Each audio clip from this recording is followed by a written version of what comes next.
दोस्तों नमस्कार। सबसे बड़ी खबर आ रही है जहां चीन सीमा से लगे तवांग क्षेत्र में भारत ने पहुंचाया 4G नेटवर्क। पीएम मोदी के वाइब्रेंट विलेज योजना से घबराया ड्रैगन। बताएंगे दोस्तों ड्रैगन ने अब क्या रिप्लाई दिया है बौखलाते हुए, और साथ ही साथ बताएंगे जहां यूक्रेन के रक्षा मंत्रालय ने ट्वीट कर दी है मां काली की आपत्तिजनक फोटो, जिसके बाद भारत में हिंदुओं का फूटा गुस्सा। अगर आपको भी नहीं पता तो बड़ी खबर आपको बताएंगे। और इसी बीच बताएंगे जहां पाकिस्तान को आज है भारत की सबसे ज्यादा जरूरत। बिलावल भुट्टो के गोवा आने से पहले मिली पाकिस्तानी एक्सपर्ट की बहुत बड़ी सलाह। कह दिया गया है कि अगर भारत जा ही रहे हो तो दूसरा काम भी करके आ ही जाना। बताएंगे दोस्तों पूरी बड़ी खबर क्या है, तो आराम से बनने का वीडियो का अंत तक। और अभी खबरों में आगे बढ़ने से पहले हमेशा की तरह अपने भारत देश का जमकर समर्थन करते और मानते कि भारतीय सेना विश्व में सबसे बेहतर और नंबर 1 सेना है। तो इस वीडियो को भी कर दीजिए लाइक, चैनल को कर दीजिए सब्सक्राइब, बेल आइकन दबाइए, साथ ही कमेंट बॉक्स में लिख दीजिएगा जय हिंद। तो बात करते हैं पहली बड़ी खबर की। चीन सीमा से लगे तवांग क्षेत्र में भारत ने पहुंचाया 4G नेटवर्क। पीएम मोदी के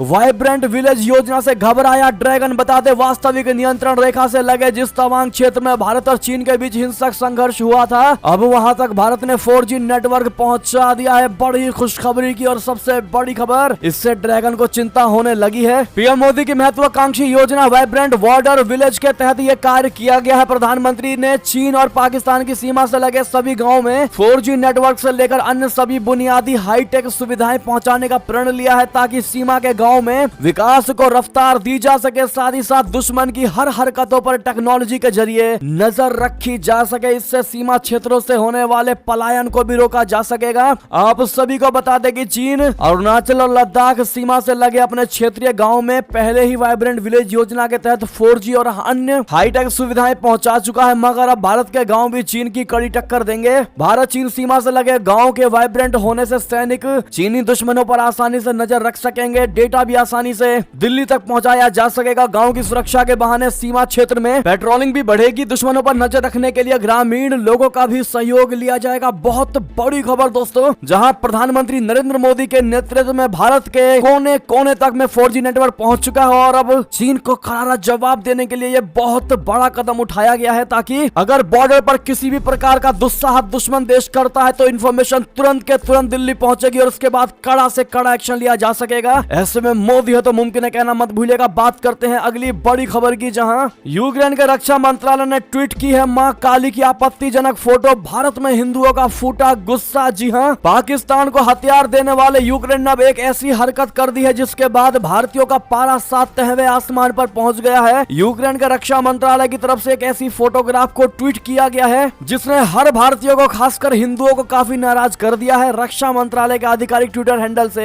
हिंदुओं में पूजनीय मां काली जी की एक आपत्तिजनक फोटो को शेयर किया गया है। भारत के ट्विटर यूजर्स ने इसे अपमानजनक और हिंदू फोबिक करार दिया है। साथ ही वो विदेश मंत्री जयशंकर जी से इस पर एक्शन लेने की मांग कर रहे हैं। जी हाँ दोस्तों, आपको बता दें मां काली जी की ऐसी फोटो ट्वीट किया गया है कि हम आपको दिखा भी नहीं सकते स्क्रीन पर। अब आप अंदाजा लगा सकते हैं कि कितनी अभद्रता की है यूक्रेन के मंत्रालय ने, और हिंदू समुदाय को ठेस पहुंचाने की कोशिश की गई। ऐसे में पूरा भारत खासा नाराज दिखाई दे रहा है। पर आपको बता दें कि इस फोटो में देखा जा सकता है कि मां काली को हॉलीवुड की एक्ट्रेस मर्लिन मुनरो की तरह दिखाया गया है। तस्वीर में काली माता के चेहरे पर ब्लास्ट से हुआ धुआं नजर आ रहा है। तस्वीर में जीभ बाहर दिख रही है। साथ ही काली माता के गले में खोपड़ियों की माला है, जिससे कि क्लियर पहचान है कि मां काली जी हैं। और उनको लेकर अभद्र पोस्टर ट्वीट किया गया है दोस्तों, जिसमें बादलों के कपड़े दिखाए गए हैं उनके ऊपर। अब ऐसे में पूरा हिंदुस्तान नजर आ रहा है। इस पर आपका जवाब तो बनता ही है दोस्तों, आप लोग क्या जवाब देना चाहेंगे? और इस पर जयशंकर जी को कड़े से कड़ा एक्शन लेने की भारतीय मांग कर रहे हैं। बहरहाल आपकी राय तो बनती है। बात करते हैं एक और खबर की, जहां पाकिस्तान को है आज भारत की सबसे ज्यादा जरूरत। बिलावल भुट्टो को गोवा आने से पहले मिली पाकिस्तानी विशेषज्ञ की सलाह। बता दे 4 और 5 मई को भारत के राज्य गोवा में शंघाई कॉर्पोरेशन ऑर्गेनाइजेशन के विदेश मंत्रियों का पणजी में सम्मेलन होने वाला है। इस सम्मेलन में हिस्सा लेने के लिए पाकिस्तान के विदेश मंत्री बिलावल भुट्टो भारत आएंगे। साल 2014 के बाद पहला मौका होगा जब पाकिस्तान से कोई हाई प्रोफाइल नेता भारत का दौरा करेगा। भारत में इस सम्मेलन को लेकर जहां काफी तैयारियां चल रही हैं, तो वहीं पाकिस्तान में इस पर काफी बहस भी हो रही है। बिलावल के गोवा आने से ठीक पहले पूर्व सेना प्रमुख जनरल जो रिटायर हो चुके हैं कमर जावेद बाजवा से जुड़ी एक जानकारी आई, जिसके मुताबिक बाजवा ने पर्दे के पीछे काफी कोशिशें की है कि भारत के साथ रिश्ते बेहतर हो जाएं। मुल्क के कई जानकारी से बिलावल दौरे को खराब करने वाला स्टंट करार दे रहे हैं, तो वहीं कुछ मान रहे हैं कि जिस तरह के हालात हैं उसमें यह दौरा बहुत महत्वपूर्ण माना जाता है। भारत पाकिस्तान मामलों के जानकार शहजाद चौधरी ने एक्सप्रेस ट्रिब्यून में एक आर्टिकल में लिखा कि उन्होंने इसमें लिखा है कि बाजवा नवंबर 2022 में रिटायर हो चुके हैं। उन पर जो भी आरोप लगाए गए हैं वो कितने सही हैं इसका भी कुछ पता नहीं है, लेकिन पाकिस्तान की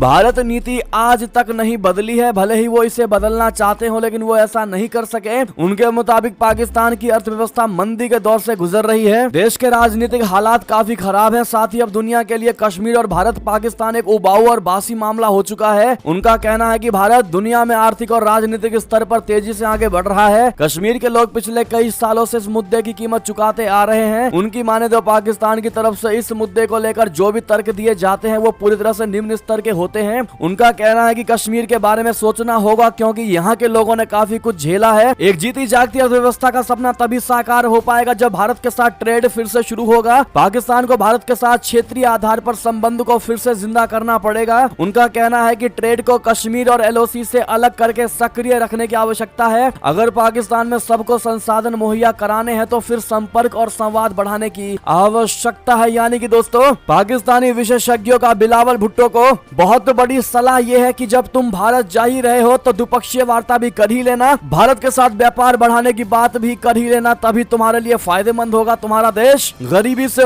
उमर पाएगा। बहरहाल दोस्तों, क्या भारत को पाकिस्तान के साथ ऐसी बातें करनी चाहिए? अगर पाकिस्तान जिद भी करे तो भी बताइएगा जरूर। एक भारतीय होने के नाते अपनी राय अवश्य दीजिएगा। अपने भारतीय सैनिकों के शहादत को ध्यान में रखते हुए चलते हैं एक और खबर की तरफ, जहां दुनिया भर में गूंजी पीएम मोदी के मन की बात। लंदन में भारतीय हुए गदगद, तारीफ में कह दी बड़ी बात। इतना ही नहीं, विदेशी न्यूजीलैंड में 100 साल की महिला ने दिया आशीर्वाद पीएम मोदी जी को। पूरी बात बता दे, जहां भारत के प्रधानमंत्री नरेंद्र मोदी ने रविवार को रेडियो प्रोग्राम मन की बात के जरिए न केवल देशवासियों को बल्कि दूसरे देशों में भी संबोधित किया। मन की बात कार्यक्रम का 100वां एपिसोड था। महीने के आखिरी रविवार को सुबह 11 बजे प्रसारित हुआ। इस दौरान मन की बात के 100वें एपिसोड को लेकर लंदन में रहने वाले भारतीयों में भी गजब का उत्साह देखा गया। इसको लेकर लंदन के समय के अनुसार सुबह 4 बजे ही मन की बात का प्रसारण किया गया। इस दौरान सैकड़ों की संख्या में भारतीय समुदाय से जुड़े लोगों ने पीएम मोदी का मन की बात के प्रोग्राम को सुना। इतना ही नहीं, लंदन के इंडिया हाउस में मन की बात कार्यक्रम का 100वां एपिसोड को सुनने के बाद गायिका रागेश्वरी ने कहा कि मुझे लगता है कि ये शानदार है। सुबह 4 बजे उठना, तैयार होना और यहाँ आना बेहद ही शानदार अनुभव रहा। मुझे लगता है कि इससे केवल देश के लोग एक साथ नहीं होते हैं बल्कि इससे युवाओं को भी बहुत ही ज्यादा प्रेरणा मिलती है। आपको बता दें कि लंदन में यूनाइटेड नेशन हेडक्वार्टर में जिस प्रकार से इसको चलाया गया उसमें खचाखच भीड़ भरी हुई थी, पूरा हाउसफुल था